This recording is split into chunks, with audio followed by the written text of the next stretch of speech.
Hi guys, today I'm going to show you how to fold and unfold your Furo X. The first thing to do is to undo this Velcro strap that holds the two wheels together.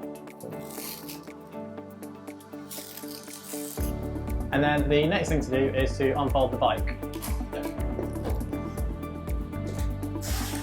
When the bike's unfolded, we want to press this silver latch in so that we can lock the frame in place.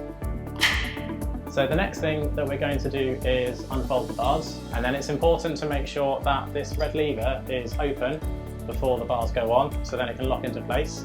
And once it's on straight, we can then do the lever back up.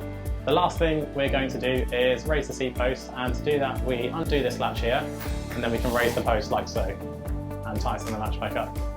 With folding the bike, it's exactly the same steps but in reverse. So what I'm going to do is lower the seat post, and then I'm going to fold the bars down. So I'm going to press this red lever and undo it, and then the bars will fold down like so. And then the last step is to press this gold button, and then I can pull on the silver lever, and then we're good to fold the bike.